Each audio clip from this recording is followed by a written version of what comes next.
हमारे जो neighbouring country Bharat है, वहां पे मैं देख रहा था कि अगले दिन हरियाणा के जो चीफ मिनिस्टर हैं वो कह रहे थे कि हम खुलेआम अगर कोई नमाज पढ़ना चाह रहा है ओपन स्पेस पे तो हम उसको पढ़ने नहीं देंगे। How do you find this? एक तबका भारत में ये कह रहा है, खासकर जो इसको किस एंगल से देखा जाए, एक तबका ये कह रहा है कि भाई आपने नमाज पढ़नी है तो जो डेजिग्नेटेड प्लेसेस हैं वहां पे जाएं। एक तबका है वो कहता है नहीं, हम जहां मर्जी नमाज पढ़ना चाहते हैं, खुलेआम अगर पढ़ना चाहते हैं तो वहां पे भी इजाजत दी जाए। How do you see this? ये जो डायकोटमी है, ये जो मजहबी जो इंतहा पसंदाना रवैये हैं, क्या ये साउथ एशिया में पूरे में है या क्या आप समझ रहे हैं कि कुछ पॉकेट्स में है? नहीं सर, अगर तो उनकी गवर्नमेंट्स ये कह रही हैं कि जी जो आपको जगह दी गई है आप वहां जाके नमाज पढ़ें। आप हर जगह, मैं उनकी पिक्चर्स भी देखती रहती हूँ, कभी किसी रोड पे बैठ गए, कभी पीछे गाड़ियां खड़ी हैं, कभी लोग खड़े हैं, कहीं भी बैठ गए और नमाज पढ़ ली। तो वो चीज गलत है। वो सही कह रहे हैं, जहां पे जगह बनी हुई है, आपकी कोई मस्जिद है या कोई और जगह बना रखी है नमाज के लिए, आप वहां जाएं। ये थोड़ी है कि आप सड़क पे बैठ जाएंगे, कभी आपने बसें रोकी हुई है, कभी सड़क पे गाड़ियां रोकी हुई है, कभी कहीं बैठ गए। एक पिक्चर्स तो मैंने ऐसी भी देखी थी कि मस्जिद छोड़ के मस्जिद के बाहर की रोड पे बैठे हुए। अगर यही करना है तो सारी मस्जिदें गिरा दें, फिर ये मस्जिद की जरूरत क्या है? कहीं भी बैठ जाए, जंगल में, सड़क पे, फुटपाथ पे, जहां जी जाए बैठ जाए।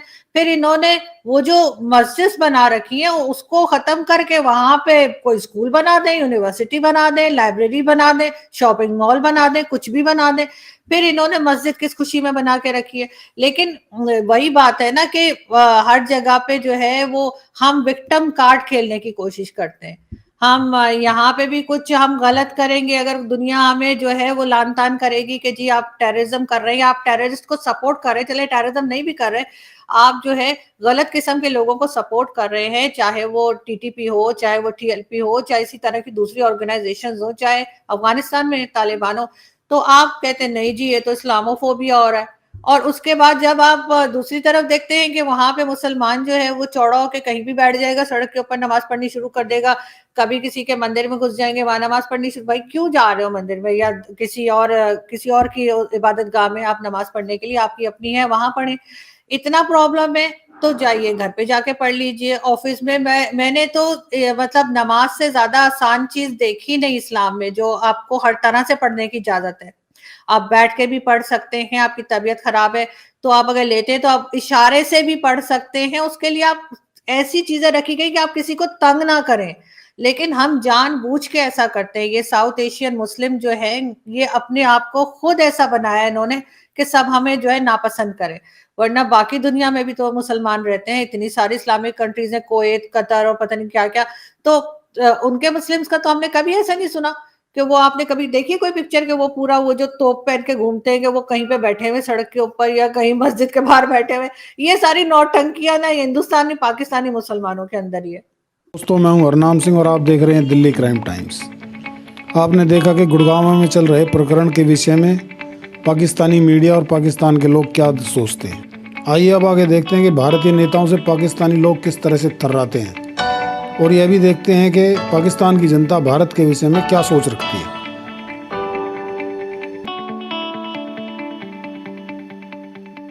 अभी भारत के जो डिफेंस मिनिस्टर राजनाथ सिंह साहब, उन्होंने एक स्टेटमेंट दी। उन्होंने कहा जी जो भारत की पार्टीशन है रिलीजियस लाइंस पे, वो एक बहुत बड़ी गलती थी। इससे क्या मुराद है? वो 1947 के केस को क्या अंडू करना चाहते हैं? भारत का कॉन्फिडेंस बढ़ रहा है और वो देख रहा था कि होम मिनिस्टर कहते हैं कि हम घुस के मारेंगे, 2016 में मारा था। अब Rajnath Singh, Amit Shah and Narendra Modi, this is basically A troika, और ये वो कहते हैं कि हमें अंडू करना है पास्ट को। और वो कहते हैं कि सर्जिकल स्ट्राइक जो 2016 में हुई थी आइंदा भी हो सकती है। अब इसके हवाले से पाकिस्तान के जो लोग हैं या जो पाकिस्तान की सरकार है उसको देखें तो उन्होंने मुंह पे जो है वो उंगली रखी हुई है, वो कह रहे हमने बोलना ही नहीं है। ये जो पॉइंट है कि हमारा शेख रशीद क्यों नहीं बोलते, और जब शेख रशीद बोलेंगे तो वो किस पे बोलेंगे? वो सीधे ही न्यूक्लियर वेपन, सीधी एटमी हथियार की गल शुरू कर देंगे। मेरा नहीं ख्याल कि शेख रशीद के अलावा, क्योंकि शेख रशीद आपको पता लाडले हैं हर तमाम क्वार्टर्स के, तो इसलिए शेख रशीद के अलावा तो पाकिस्तान में कोई ज्यादातर नहीं बोलता, और अगर बोलेंगे भी तो उसकी जारी बात है इसके कॉन्सिक्वेंसेस होते हैं, because this is a sensitive topic और बात नहीं करनी चाहिए। Do not bring nuclear in everything.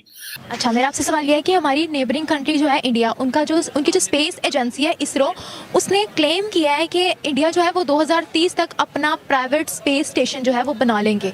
तो उनकी इस इनिशिएटिव पे क्या आप उनको मुबारकबाद देना चाहेंगे?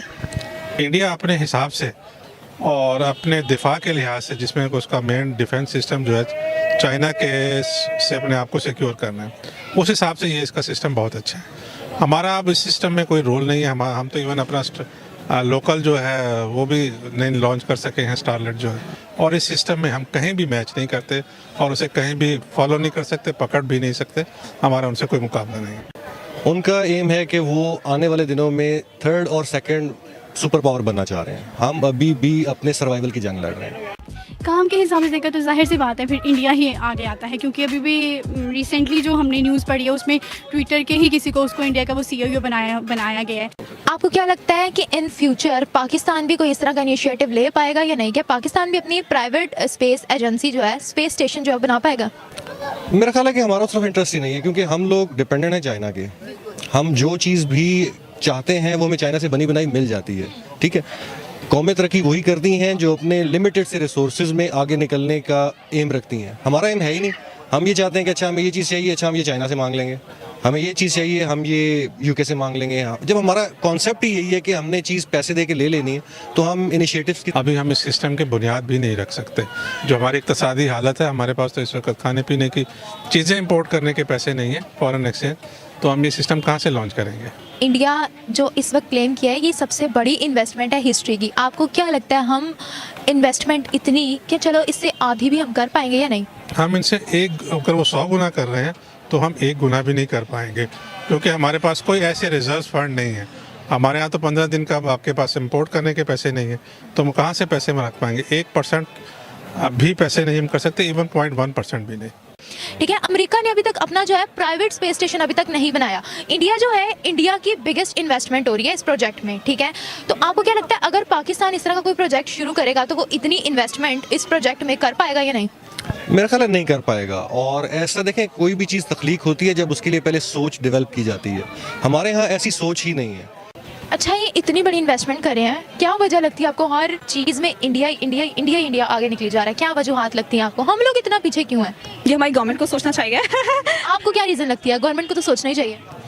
आई थिंक उनके प्रमोशनल कैंपेन्स वगैरह ज़्यादा है इसलिए, और I think it all depends on education. हम लोग आज तक बिजली की क्राइसिस से नहीं निकल पा रहे, जो हमारी मतलब हम हाइडल पावर प्लांट लगा के अपना सारा कुछ क्लियर कर सकते हैं, हम आज तक वो नहीं क्लियर कर पाए।